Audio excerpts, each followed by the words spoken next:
Inside Out was a song started out just sort of as a instrumental piano bit. There was just some good chords. I remember I was waiting for a friend to come over to my house. She was late.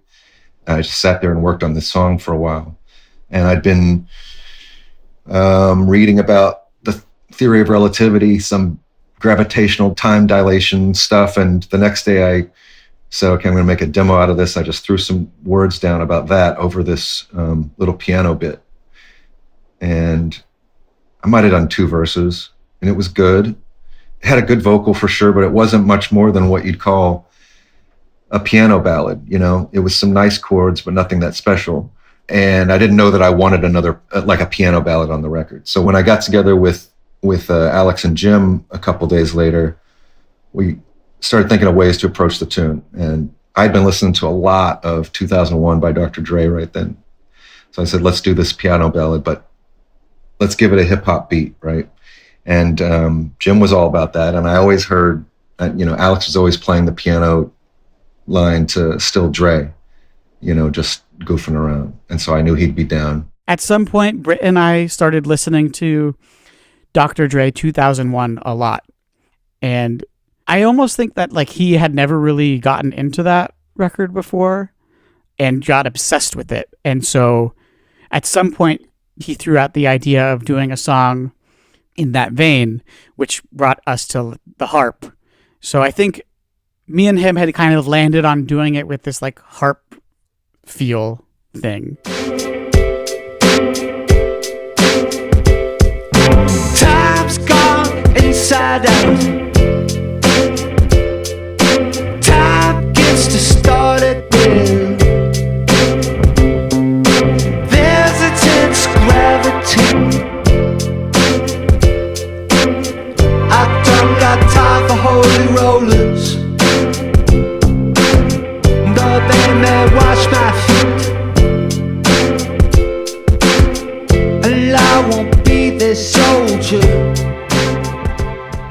At some point, eventually, me and Britt and Jim went and jammed on it in Austin, but just to hear it with that kind of backbeat groove.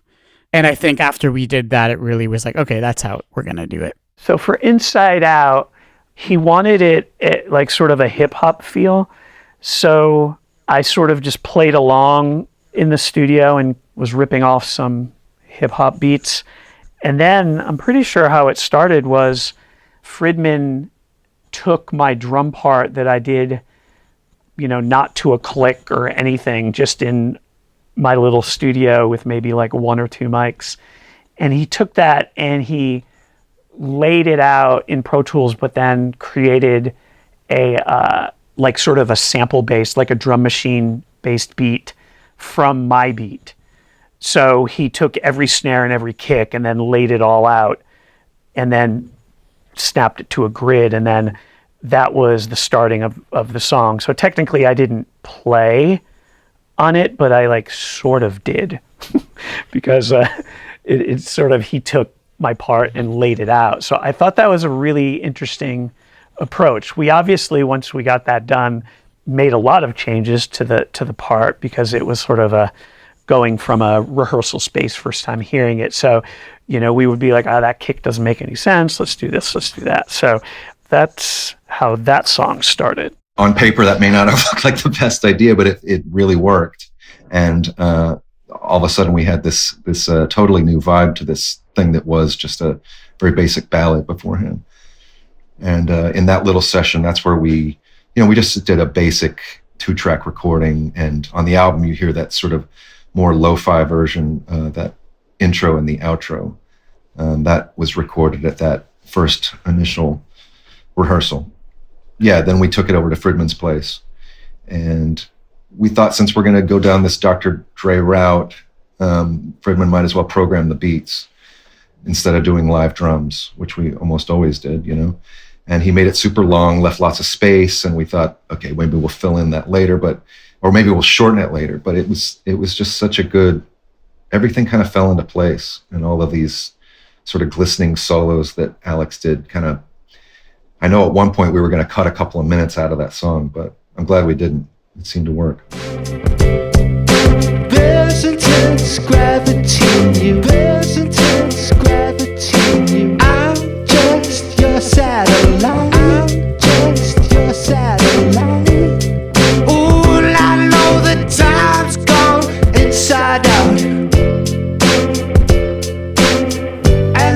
it's only like I told ya. Oh, they may wash my feet. They do not make me complete.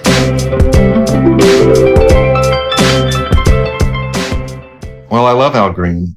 I'm not sure what came over me. I'm not sure why that happened with this song, but it all just fell into place. Like I say, I wasn't even sitting down trying to write a song. It was just, I got to kill some time because my friend is late getting here. And then it became this. There's definitely the history of growing up religious in Texas is part of that song. That, with the theory of relativity stuff, makes it, these two very opposing viewpoints that really make it lyrically interesting for me. Dave definitely had a big part in the way that one ended up sounding, I think, with like the electronic drums and the kind of intro thing, and there's some cool distortion moments that kind of peek in and out. But that was really fun for me because it really felt like I felt integrated during that song for sure. Because there's the harp solo and then there's these like Wurlitzer arpeggio solos. And I feel like at some point both of those happened while we were working on the song. So we're like, oh, we'll use those in the song somewhere. Before Alex came into the band, I was at least on record, I was usually the piano player, and the kind of stuff that I was playing was like The Way We Get By, the most basic piano. It's a great piano line, but it's very, very, very basic. I could probably teach my mom to play it in a couple of hours. But now that Alex was in the band, we could do things like Inside Out. We just could not have done that before.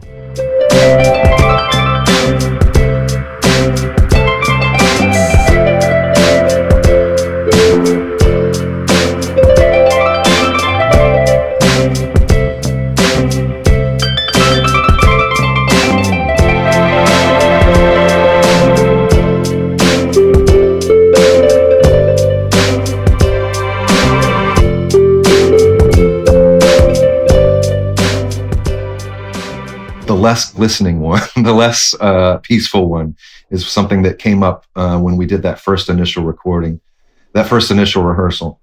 But that still left a lot of space. And I don't know, I think I just told Alex I wanted it to sound like a long, breathy, spacey bit. We just worked a long time just getting the sound right with the right delay and the timing of the delays. And it was a magic moment when he finally started playing that solo in that way with a thing that goes up. It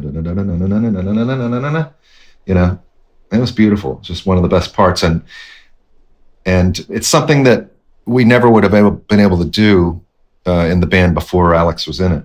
My idea for that was kind of like, I wanted to kind of mimic like a triggered sample in a way, like hitting a sample and it's not going to be perfectly in time.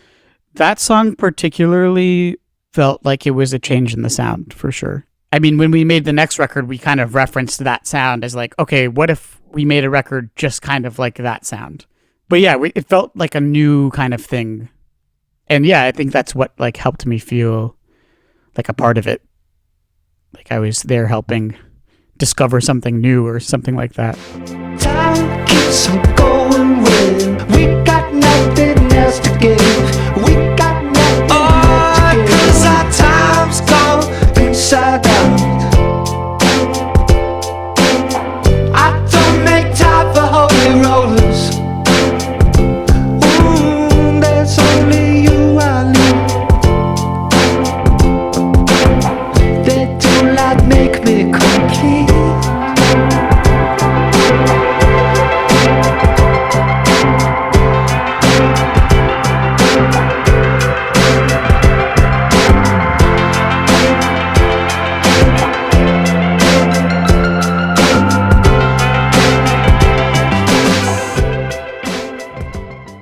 And when the record came out, I thought this is clearly the thing that's the most special. Inside Out was. And, it wasn't the first thing that we released. We put out Rent I Pay, and then we, really made a push with Do You. And so Inside Out was not the big push. And so for it to eventually have become the most played song on the record, or maybe that we've got, yeah, it says something. It tells me that people are listening. I knew it was special, you know.